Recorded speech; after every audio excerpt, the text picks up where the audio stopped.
I'm going to talk to you about a framework that will help you build your personal brand. Think about the people you interact with. They're part of your audience, and you need to make sure you teach them how to think of your brand. If you don't do that, they're going to do and think and create their own story. So I'm going to give you a framework so that you can, in this sea of sameness, create a brand that people can immediately recognize as yours.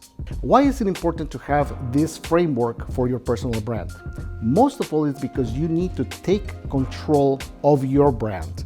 You need to make sure that it always is in the place where it should be in the minds of your consumers and your potential consumers.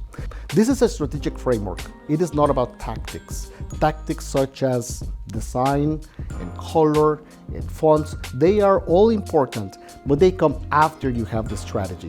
For over 25 years, I've been very fortunate to manage and run many brands, but the ones that have fascinated me the most is the personal brands. And there is a reason for that. One, they are so important and critical for a marketer and every professional. And number two, the little attention they get. The reason why we do not pay attention to our personal brand is because we're always wearing a corporate cloak. And that cloak is the name of our company and the name of our title. A lot of people go through life, through professional life, saying basically, I am the CMO of this company. I am the brand manager for this brand. I am the president of this enterprise. But very few times do they go beyond that cloak.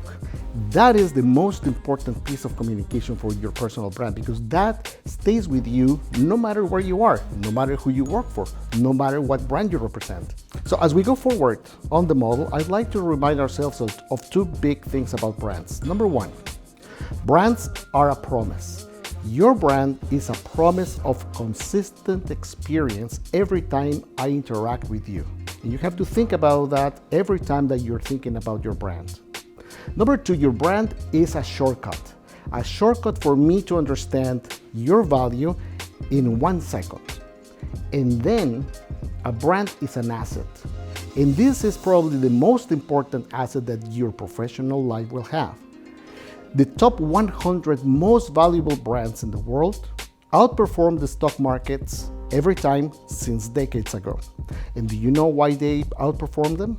For two reasons. One, a powerful brand can create demand, volume for your business. And number two, it can create the reasons for people to pay a premium for you. Therefore, your brand, your personal brand, works exactly the same way. The stronger your personal brand is, it will generate better opportunities for you, more opportunities for you, and more importantly, it will help you justify why to pay a premium price for your services. Brands live in the minds of your target. They don't live on Instagram or social media or on a brand book or on a shelf.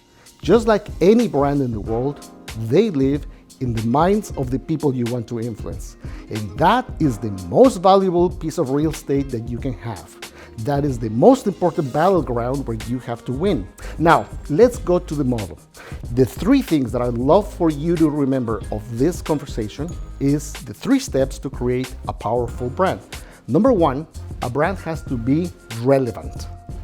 Number two, a brand has to be distinctive. And number three, a brand has to be purposeful. We're going to unpack each one of these pieces in the next following videos. CMA Next. Find your path, find what's next.